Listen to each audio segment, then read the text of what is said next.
Blast Live. We're talking about what you're talking about.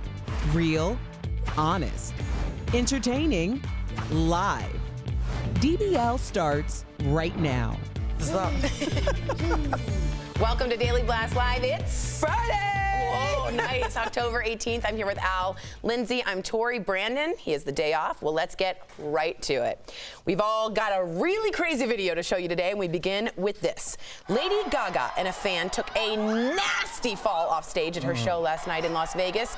The fan was holding her in his lap, and then they both took a tumble. And if you look at it from another angle, you see his leg literally buckles before he loses his balance, sending them both crashing to the floor. Well, later in the show, she brought the fan back on stage, forgiving him, and the two sang together.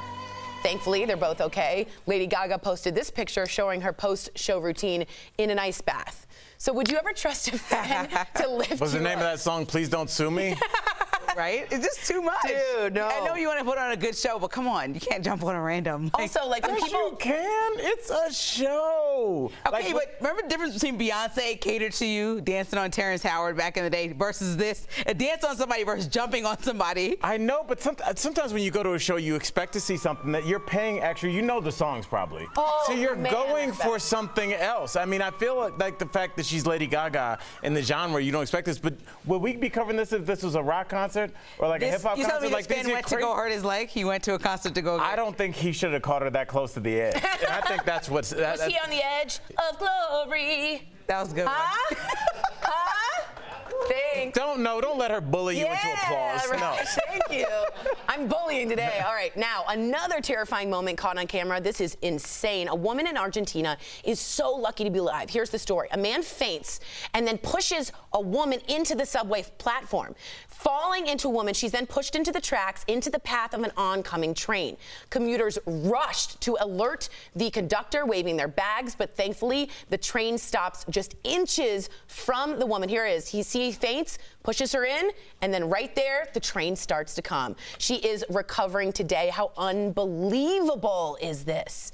And Tori, you said something really interesting, that there's an actual human being in there, and I wonder, like, this is the argument for humans. I mean, we are all saying we kind of see this automated. Oh, you mean about the train conductor? Right. Yes. We see this automated boom coming, where we're already seeing Teslas that self-drive. Maybe this is the argument for humans, because if it wasn't, this might have been a different story. Right, and all those people just waving their bags in front of the train. I can't believe it stopped that short. I know. Thank God they had the brakes that they could deal with here. But it's look at her. She probably hits her head and can't get up there. Can't get up. She's out. She's out. I wonder what and she the other guy's and the other out. fainted man said to each other. I want to now. I watch, and the fainted man gets up. He must not have known at all. Wait a second, guys. Maybe this is the beginning of like a new rom-com. She wakes up, he wakes What a up, terrible intro. and now they're in love. That's terrible. Come on, I'm a glasses half full kind of guy. Yeah, that's a weird glass. All right, finally, in what looks like a scene straight out of Narcos. I don't know if you've seen this. Well, a massive gun battle broke out in the streets of a city on Mexico's Pacific coast. And a warning to our viewers, some of this video is graphic. So you can hear the gunfire that erupted when heavily armed gunmen went on a shooting rampage after authorities tried to arrest, get this, one of El Chapo's sons. You can see a sniper laying on the street in one video from the scene. Local residents are scrambling to take cover, including children, as we just see here. Burning vehicles were lining the streets afterwards, like this truck. Authorities who had captured the son ultimately decided to let him go for the safety of security forces and local residents. So the bad guys won and got El Chapo's son. I can't believe that's not a movie. It looks like Grand Theft Auto with all this stuff going on. I mean, I know it's people's lives, so it's not a game, but that's just so that scary. Poor little girl in the skirt. I mean, it's sad, but I mean, I'm watching a documentary right now about those 43 college students. It's on Netflix right now that are missing and then were found in a mass. I mean, whatever's going on in Mexico, it's hard for people to understand. But like, the good guys did not win. They have not been winning for a long time. And I mean, when the cops give the guy back, to just saying stop shooting at us. Just imagine what that's saying. Here's the prisoner. Yes. Take him. Gosh. El Chapo and his sons, they just don't want to be, I mean, they are just elusive. Yeah, that's one way to put it. They are. There he is. Watch this. He pushes his head down. I remember that moment. Look at that. There's El Chapo. Yes. Wow. Yeah. Well, he's in jail. Hopefully he doesn't get out. Well, last night, the president totally got roasted by former Defense Secretary James Mad Dog Mattis. Watch this. I mean, I'm not just an overrated general. I am the greatest, the world's most overrated. I'm honored to be considered that by Donald Trump because he also called Meryl Streep an overrated actress. So I guess I'm the Meryl Streep of generals. I'd earned my spurs on the battlefield, Martin, as you pointed out, and Donald Trump earned his spurs in a letter from a doctor. Ooh, all right. I love this. I want to know what you think about it. I think it's a roast when someone else is there. The president obviously wasn't there, and I think that it's funny that he used to work for him, and now just like Omarosa and other people, you come out, he has a book that's out. So it just seems like publicity stunt, but on the back of the president. So I don't know that everyone finds it funny. In August, Mad Dog Mattis told Trump, I can't stay silent for much longer. And I think, just so you know, the president went after him and said yesterday he's one of the most overrated, or the most overrated general. Was that fair to call a four-star general the most overrated general because he disagreed with him on Syria? This is according to reports in the room, right? Because there were no Correct. cameras, Absolutely. no media. So that's all I mean. It's like we have somebody who said it in a public forum versus a closed-door meeting, may have said it, may have not. Okay, interesting. What do you think about it? I don't know. I thought it was funny. I don't know. He's like, you're ruining the joke, Lindsay. Yeah, I thought it was just going to be a fun moment. I mean, we need levity with this because, I mean, this is our current situation. And Yeah. it's just like we need just a little bit of joy. Every time we cover our government, sometimes it's just never. You just want some Especially levity. after Yeah, yesterday, it's I never think we were good. all like, okay, what's going on? Yeah, but, I'm glad he's trying to have fun. And, I mean, I don't like the idea of insulting our generals. We always say we give so much lip service to the Army, but we're so quick to insult them whenever they make a stance on something. And they're supposed to be the experts in that opinion, so I defer to them since I'm a stand-up comic. I agree with you. That's true. You know nothing. All right, don't. history is being made right now. The first ever all-female spacewalk is happening as we speak. The two female astronauts, let's clap it up. That's serious. That is a live shot of the two female astronauts. They have left the International Space Station on a repair job earlier this morning. They are 248 miles above the Earth at a whopping 17,000 miles per hour. They are replacing an old battery charger. I feel like they could have fixed that. Astronauts Jessica Meir and Christina Cook are the two women conducting the spacewalk. This is Meir's first ever spacewalk, and if you don't remember, the reason the other female spacewalk went through is they didn't have a size medium for two women. No one expected that, and I have this letter here that I want you guys to see. Now, you guys can Google it, you can look at it. Miss Linda Halpern in 1962 wrote NASA asking to be a female astronaut. They said, however, while many women are employed in other capacities in the space program, some of them in extremely important scientific posts, we have no present plans to ever employ women on space flights because of the degree of scientific and flight training and the physical characteristics which are required. Well, that day ends today, and that is an amazing feat by two incredible females. And I mean, I think what we're missing, and this is coming from somebody that has a daughter, just those pictures of those women in those spacesuits. Imagine, I told you about the time that I took my daughter to go see Wonder Woman. And we saw Wonder Woman, but it was when we went to see Star Wars, and the protagonist in the new Star Wars was a woman, Rey, I believe her name was. And I just remember looking at my daughter, looking at her when I don't know whatever bad guy it was, but she said, "You'll take nothing from me, sir." My daughter's jaw hit the floor. And I think this is like the first time where women are seeing like, we are bosses, and like that picture, you don't even need a letter, you don't need any words. Like those two pictures, those young women that are like embarking on this incredible thing. I mean, I can't imagine. It's exciting times to be a young lady in this country. It is, and they're going over a part of the Earth. This is, in fact, the live version. Sorry, the other was recorded before. This is live right now, and they're going over a part of the Earth in which they will see Earth pass beneath their feet. And this is like an ode to all women that came before them. We saw the Hidden Figures movie where Taraji played Katherine Johnson, and a lot of times women were the people who made it happen but were never recognized. So this is a moment where we're really just letting them shine and sit in their glory. So yeah. I like it. What a great day. DBL is live, and coming up, Dallas sportscaster Dale Hansen weighs in on Ellen's friendship fiasco with George W. Bush. Don't miss his passionate DBL take. And you, the viewer, are our fifth host. Brides these days. A woman is asking her guests to help her pay off her student debt. What? Is that tacky? No. Or just plain smart?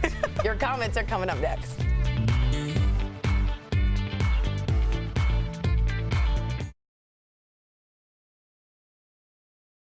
Hey, Mike, can you grab this cord for me? Hi guys, it's Kelly Schubert here at the DBL digital team. I'm tracking all the breaking and trending news, including the all-female spacewalk. You guys, I've been watching this for about 6 hours now, or maybe more like 5 hours, but they have been out there for a long time already, and they are still going. Those are some awesome women. Let's go to the desk and see what our hosts think of that. It's hard to be one. Hey guys, how's it going up here? Hi. Now there's a really famous. And then We're stuck. We have a really famous picture that I hope you can pull up for me of Lindsay was discussing the women behind the space program. And there's a woman, I think her name is Angela. Angela, if you could look it up, it's a woman and she's standing next to papers, and it's as tall as she is, and it is all the papers that got us to the moon. And she wrote those papers, and she's kind of like 27. Do you know which picture? We did. Her name's like Angela. 6 months ago. I'm gonna look it up so you guys can see it. But I should put that on the show. But it shows you all the work, and it was handwritten. I mean, they didn't have computers. They didn't have a calculator. They were using slide rules still to get to the moon. And then the person who got credit was not them. Was not them. So, this is the time where we get to see the face with the actual work. Yep. Yeah. What's her name? The good thing is, though, we're in the day and age of documentaries, so now Netflix can tell a real story. We never thought that was going to be one of the good things about streaming media. Yeah, I love that It's about just like, I mean, Netflix. you can make the You argument learn that it stuff. took R. Kelly down, the Lifetime documentary. 100%. I mean, it's Michael weird, but Jackson they're made us all reporting feel differently is about almost it. better Margaret than Hamilton. what the police can do yes, sometimes. This is it. Hamilton. Okay, you guys ready? Kelly, I'm gonna see if we can get that for the show. Leo, take a look at this. That's Leo. That's Margaret Hamilton with all of the papers she hand wrote that got us to the moon. And it's so rare. And she was a young woman, and no one really ever got to see her. And it's incredible that now 2 females are walking above Earth. That's really cool. So cool.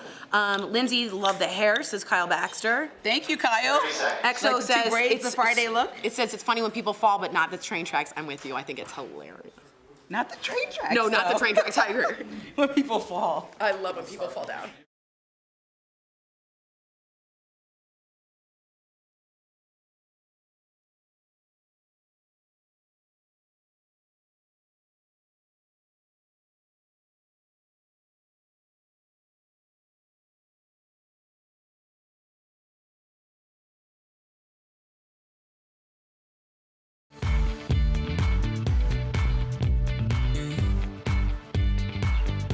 Welcome back to DBL. It's time for Fifth Host when we talk about what you're talking about. So shopping for a nice wedding gift is a thing of the past. Now that gift registries have become the norm, and one bride-to-be might just have sparked an interesting new trend. She's asking her guests to chip in and help pay off her student loans. So DBL Nation, is money for student debt a distasteful or clever wedding gift? All right, Michael from Facebook says, genius idea. Set up a GoFundMe, have them all pitch in so she can move forward in her next chapter in life with less debt.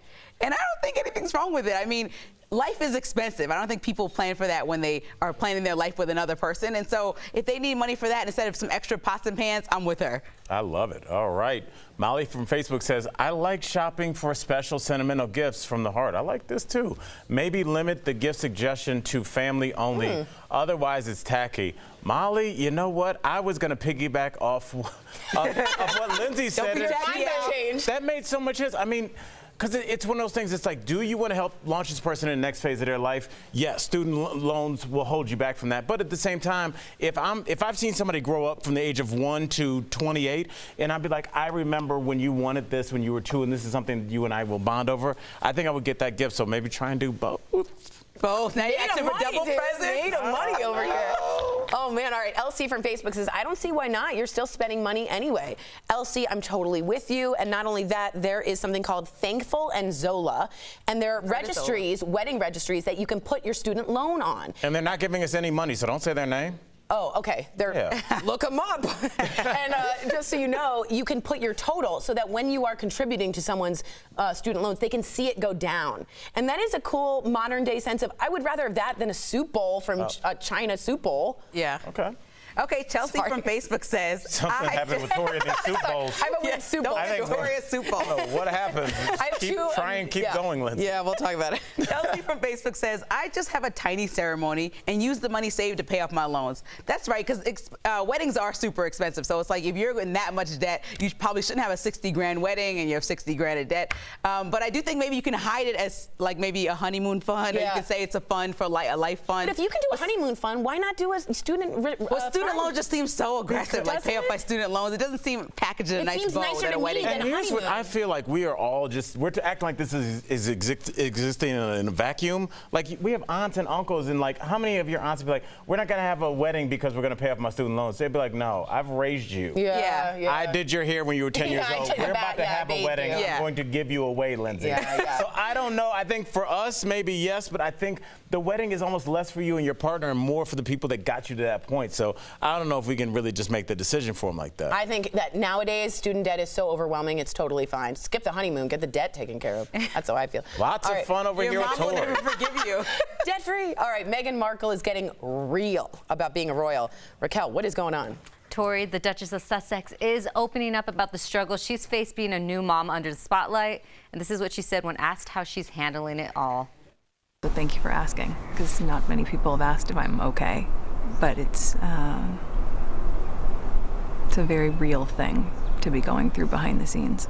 And the answer is, would it be fair to say not really okay? As in, it's really been a struggle. Yes.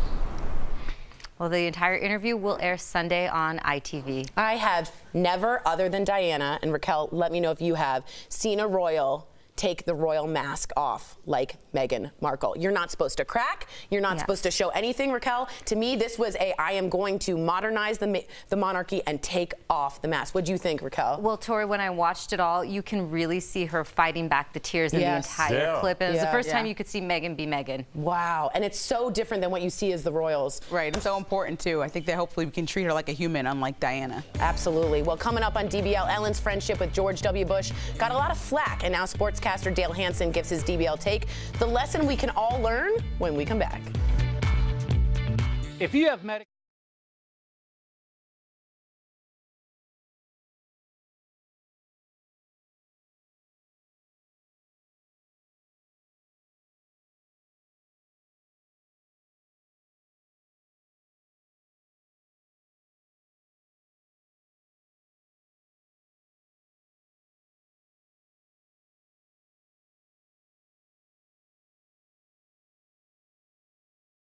That's why we give him a take. Okay, so XOX says there should be red tape on how close people should wait for trains. Yeah, and also someone faints on you. You can't really control. That was such a freak accident. God, it was like Fabio on the roller coaster with the goose. Do you remember this? No, that is so specific. I don't. That's even why know. it's so good. Do you remember this? Yes. Okay, guys, Fabio was asked to open a new roller coaster, and he was the only one on the roller coaster in the front seat alone with his beautiful, beautiful glowing hair behind him. And the press was there, and they were zooming in, and as it reached the top, as the apex came, a goose came into contact with Fabio's face, breaking his nose in the moment he hit the apex, and there were so many cameras, it was all caught on camera, and he left bloody. It was the weirdest moment. It was such a weird... Everything has to align so perfectly for that to happen. Fabio and the goose and the cameras and I can't even. I always think about that. I learned something new today. I can't even with that. Have you heard the story of Fabio and the goose? I'm gonna go home and tell I seriously That's like think about almost it. the only story I think about when I think about Fabio. Me too. Yeah? And I can't believe it's not butter. Those Yeah, that's I was gonna say the butter one. Me too.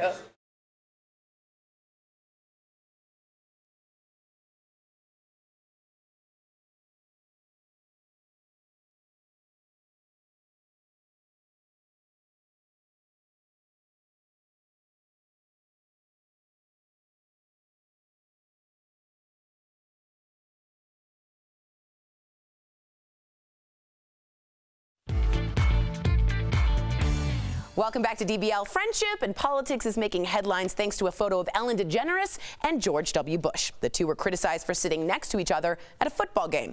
Well, the photo even became the center of a question at the Democratic presidential debate this week. So why can't people with differing opinions get along? Well, of course, our friend Dale Hansen from WFAA in Dallas, he had to weigh in. Here's Dale's DBL take. These liberal snowflakes that were so upset a couple of weeks ago about Ellen DeGeneres sitting next to former President Bush at a Dallas Cowboys game, are the liberals who give liberals like me a bad name. Now, I do think Mr. Bush was a horrible president, like I think many of them are. I think President Clinton embarrassed his office. Jimmy Carter was a terrible president. We know Richard Nixon was. And while Lyndon Johnson did a lot of great things, passing the Civil Rights Act, his lies about Vietnam tore this country apart, leaving a wound that for many of us hasn't healed yet and probably never will. But President Bush is not the war criminal that some people make him out to be. Too many forget there was a great deal of support for his invasion of Iraq, as misguided as it turned out to be. The TV networks covered the invasion like it was a video game. One reporter became the Scud Stud because he looked good on a balcony, while the green flares behind him were killing women and children on the ground, and mothers have been sending their children off to war ever since. We passed a Patriot Act that stripped us of many of our civil liberties because after 9/11 we were afraid. And we ignored the warning of Benjamin Franklin, who said, "Those who would give up essential liberty to purchase a little temporary safety deserve neither liberty nor safety." But what kind of world do we live in when we can't be safe from the critics on Twitter because they don't like who we watch a football game with? My two best friends, my two very best friends, one is a black man raised in New York City, a graduate of Harvard Law School, a judge in Texas now, and politically is left of left. My other friend is a white guy, a high school graduate and a roofer who thinks Fox News is a little bit too liberal. And my life is better because they are my friends. We spend a lot of time together, a little wine, a good cigar, one on my left and one on my right, arguing about this crazy world we share. I always sit in the middle because I am the voice of reason. But these liberal snowflakes are giving a liberal like me a bad name. Wow, I love that, man. I just have to say, there's a famous line from Abraham Lincoln down to Obama that said, if I'm someone in a room and no one disagrees with me in that room, I'm in the wrong room. I need to have someone that's going to show me the other side. And I think that's a beautiful Well, it takes sentiment. confidence to be okay with somebody disagreeing with you. Isn't that weird? Wouldn't that be weird if everybody always agreed with you all the time? Like if you're like, let's go here after work, okay. Everything, yes. Right. I think that's strange. I kind of like that. That's why I love you being on the panel, Lindsay. And I think diversity of opinion, diversity of thought, sitting there and hearing him say this, it has to be okay to accept the opinion of someone who differs than you. Otherwise, you have a bunch of yes men around you and never figure out what's really right and wrong. So you never hear yes women. Yes, because we say no. We say no a lot. Yes, people. Yes, people. That's we right. don't see gender on this show. We sure do. Coming up I'm on a beautiful man on this panel. Oh, you're not. Coming up Look on at a DBL. one shot on me. Stop it. Meet a nurse who's showing what it means to be a true hero. Oh my God. Oh, the glasses take off. Really? I'm getting to the nurse. We're seeing her every day. Her story is next in our DBL Superstar of the Week. Cut Al out of the picture. All right. No, he's not the superstar. No, Promotional consideration is brought to you by Grubhub. Delivery just got better. Hey guys, welcome back to Beauty Blast. I'm your boy with all the beauty knowledge, Jeray for the Slay, and today we're talking about the new fall fashion that's taking over with hair. Yes, my friend, it's the bob. Now, it's not just any old bob. Platinum bobs are really showing out this fall season. Now, you may be wondering, what do these look like? Well, a couple celebrities are here to show you just what they look like, honey. Starting off with the fabulous Khloe Kardashian. Now, she recently posted on her Instagram a picture of her rocking a sickening inverted platinum bob piece. Now, a piece, if you don't know, is sometimes a wig or like some people call them like a little party hat. They're cute, but we're just gonna say that it's her hair this time around. Okay. So with that being said, Khloe was stunting with it. Now, this inverted blonde bob that she had actually had longer layers to the front to help lengthen her face and shorter layers to the back of her hair. This is a great way to really show off that style in her hair, really helping to shape her face a little bit more. And let's just face it, who wants to deal with putting all that long hair in a sweater jacket for the fall? Ain't nobody got time for that. Now, speaking of Cardi B was also rocking a fabulous platinum bob, and she looked amazing in it. Now, this was styled by none other than Tokyo Styles, and it looks seamless on her. Now, Cardi B is known for rocking so many different styles, but this, I have to say, is one of my favorites. She definitely got the slay, honey. Now, other queens or celebrities who are rocking this are Millie Bobby Brown and also Dua Lipa. Now, Dua Lipa was also seen stunting on a platinum bob, and she just stole the show from me recently. So we want to know, what hairstyles have you been seeing this fall, and what celebrities have you loved with these new hairstyles? Let me know at Jure for the Slay, and we'll see you guys next time.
Welcome back to DBL. We want to let you all know, our Denver viewers, of course, that Al is doing a stand-up show this weekend. Yes, we're all going. I was about to say, look at the Your picture looks ridiculous. It's Sunday at Comedy Works in downtown Denver at 7 o'clock. You look like you're in a Nautica ad. That was me in Vegas at that pool party wearing my onesie. You're feeling no pain right there. So we'd love to see you guys there if you want to come. A lot of us are going. We want to support our somewhat good-looking friend here. Now, before we go, we do want to give a shout-out to our DBL superstar of the week. Woo. The story starts with this viral photo, I saw this, of an emotional nurse. Her name is Katie Nixon. Katie's sister posted the picture as a sweet tribute. She captured the moment after Katie had a really tough day, losing a baby in the delivery room and working 53+ hours in 4 days straight. The caption said, Katie often forgets how to take care of herself while she's taking care of her patients. We want to thank all nurses, I cannot say it more proudly, for being heroes every single day. I lose it when I come to nurses. Yeah. I lose it. So we love you, nurses. Heroes. Everything you do, we love you. We'll see you same time, same place. Bye, guys. Woo!